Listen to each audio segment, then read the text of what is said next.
Welcome, ladies and gentlemen, to another exciting episode. Oh, this is part of my ghillie suit. Alright, this video I'm going to try and keep it to 2 topics. Yeah, we keep something short into 2 topics. We're going to get to the bottom of this one way or another. Okay. Going back to looking at what image do I need, what picture. Because I was asking on Facebook, anybody as an arc welder. Start with an X-ray. Now I can get a soldering. I can get soldering stuff. You know, the canister with the fuel and the nozzle for like $13, $14 at the Walmart and Range. And I just don't know if soldering this on would be sufficient, because if you knew how this thing kicked, like a mule. Yeah, I'm afraid the soldering would just be a waste of time. Probably just fall off. Yeah. Clump. So let me show you. Let me turn this little. I don't know if that helps any. Okay. See the screw right here? This one on the back, this is fine. This one's in, it's tight. But this one in the front, the hole that it goes through, because I had to take out the pins that were already in there, which was quick and easy. And I got this screw in, the back screw, the rear screw, I got that in just fine. I mean, I had to kind of tap it a few times, but I got it in and didn't mess up the threads or anything. This one on the front, on the other hand, the company has sent me 3 different sets of screws. I'm just not willing to ask them for any more at this point. 3 sets of screws. It's not the company. There's nothing wrong with the product. I probably wonder what you're doing with the screws. Yeah, the issue is with the rifle. Understand, I would have to put on glasses and look. I don't know what year this rifle was made, but no later than World War II. And it's a Russian rifle. And you know, there was one time I was so anti-communist, I would not have bought a Russian rifle. Especially one that was built by the Soviets. But thankfully the Soviet Union is long gone now. But anyway, so what I was going to do, I wanted to weld this on. I was thinking I could spot weld it. But, you know, I could weld, I don't know, weld it here, on both sides, of course. Here, here, here, here, and back here. As long as... So, now it's a scout scope. It's not a, you know, it's not a, it's actually off. That's not good. It could be encephalitis or... But, you know, I was out walking Lucky and I heard somebody was doing target practice. Yeah, it's, you know, hunting season's coming. I'm not a hunter, but... I think there's always somebody doing target practice around here. Yeah. But and the people that live behind us, they also have their business over there. It's a landscaping business. They're into archery, and I would love to get a bow. I could probably, if the Red Shed. Sometimes they have bows, sometimes they don't. Now the one they had left this month was one of those plastic bows for children that they use like at summer camp. I'm not sure that would get me anything.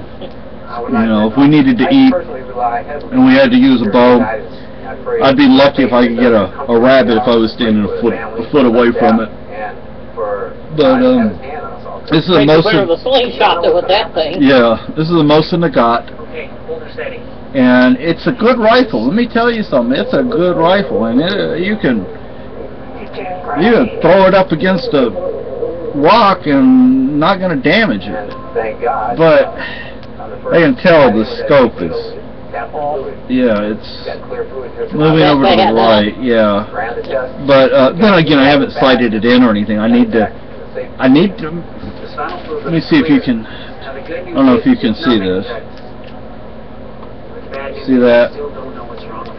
See, it can't be doing that. If I could get this screw in right, the problem is the hole, it's bent like that, you know what I mean? The hole's not straight through. It's want to do that, So we have to give her the plasma. that's why every time I put a screw in up here, it strips the threads on the screw. Okay, Dr. Dodge. Give her the transfusion. So I was thinking I don't know if I'd really want to just spot weld it. That might not be enough. Well, I took welding in high school for 2 years, but high school was, what, 30 plus years ago? So, and the nice thing about this mount We need a hematologist. is that I can still I still do not know see through the metal sights. If I wanted to shoot closer up, or I didn't want to use the scope, it still allows me to shoot through the metal sights, so that's nice. But I also need to get more ammo, because I may have like 1 or 2 rounds left for this. And Crazy high. you know, that's not going to do me any good sighting in a scope. We're gonna need to get her to dialysis next. So Let them know that we're coming and we're using the nephrologist over there. I need to work on the, you see Emergency dialysis. what I have up there. Fairly quickly because they can progress to that. I need to I need to put some thread or string or something up in here to keep it down so I can see through there. But anyway, that's the You actually need to do it emergency. Mosin. That's what I'm looking at welding. Just, I mean, you know, yeah, the soldering stuff at Walmart is cheap, so, you know, and it's not like I wouldn't have other uses for it, but if I'm going to do this, I'm going to do it right, and does it smell good looking?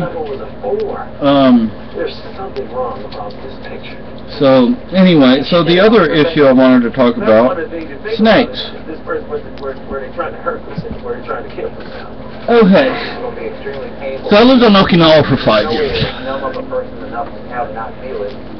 You want to know about snakes? Go to Okinawa. Not bad, huh? Yeah, as I said in another video, I work with this guy in San Antonio. He was retired from the Army. He had been in the Special Forces.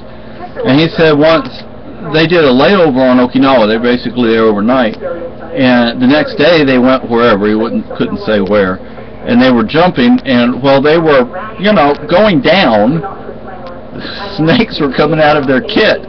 And it's like, oh my gosh, while you're in mid-air, snakes are... That's Okinawa for you. There's this white snake on Okinawa. One of the most poisonous snakes in the world, and it only exists on Okinawa. And let me tell you, 40 years in Texas, 5 years on Okinawa. I never got bitten by a snake. Offhand, I don't remember knowing anybody that got bit by a snake. You know, but then you have these people that will strap on a handgun or take a shotgun, and they'll go for a walk, and if they see a snake, they shoot it. I'm like, why? Why are you doing that? The snake is probably going away from you, not toward you.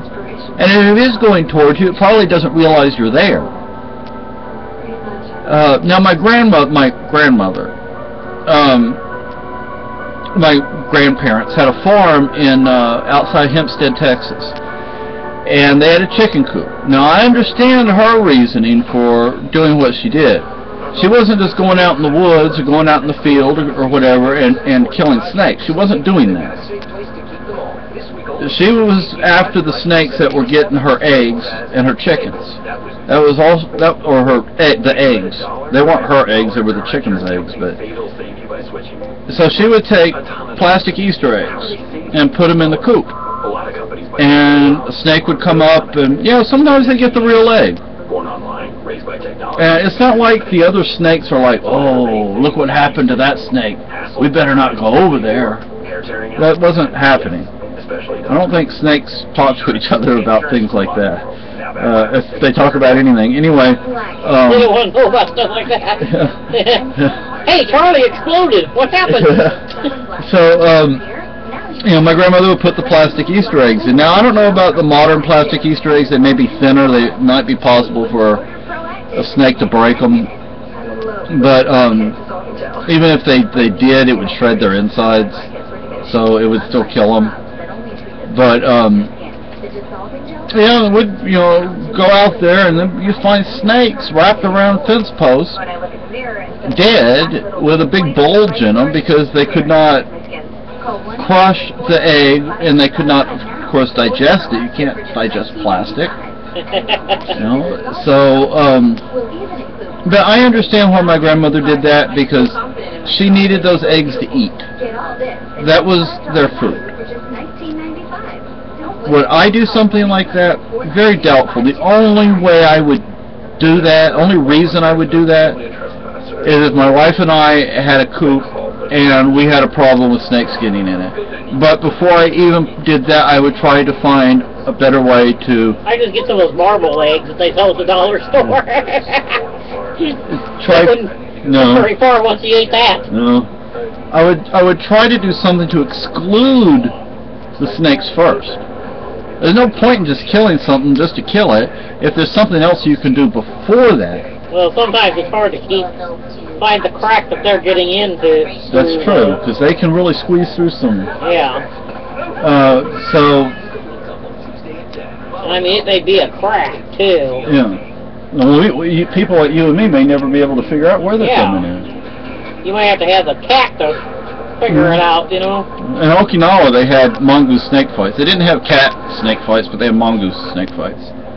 I didn't really like those. But actually, I didn't like them at all. One of my best friends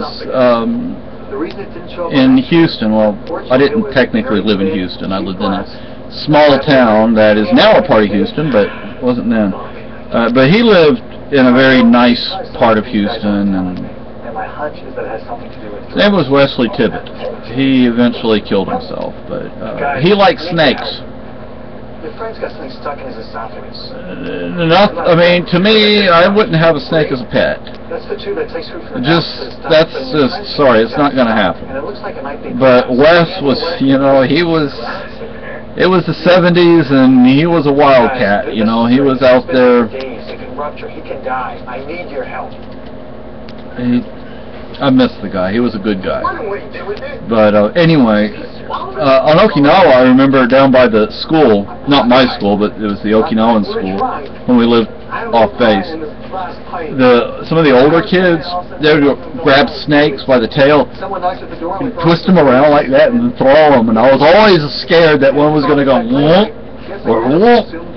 That never happened. How many people did I know on Okinawa, an island covered with snakes, that got bit, that I know of, that I'm aware of? None. There's no reason to be afraid of snakes. Once, when I was in high school, I was walking through the woods, and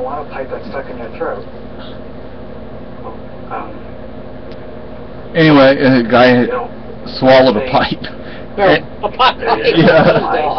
don't know, maybe he was too high. Somebody knocked on the door and they thought it was cops. Oh my gosh. I don't know. Anyway, that's wonderful. Yeah. I was walking through the woods, and I'm hard of hearing, so there's a lot of things I just don't hear. Anyway, in mid-stride, I looked down for some reason. There's something called residual hearing, although I have barely any of that. People that are totally deaf actually have more residual hearing than I do. That's pretty bad. But for some reason I looked down, and it's probably because I heard it rattling. It was a rattlesnake. And what was I going to do? I was in mid-stride. Well, I couldn't back off. Couldn't go to the side. All I could do was keep going. I looked down at it, but it looked like it had like cataracts over both its eyes. But they sense heat. They don't have great vision to begin with. They sense heat, so it could still, because it was coiled up, could still have struck me, but it didn't. And after that, I was like, why do I get so, nervous or scared when it comes to snakes? Because if a snake was really going to do something, it would have done it. I mean, snakes will run away from, or run, crawl away from you rather than go after you. I mean, anyway, so that's all I wanted to say. Bye. Leukemia.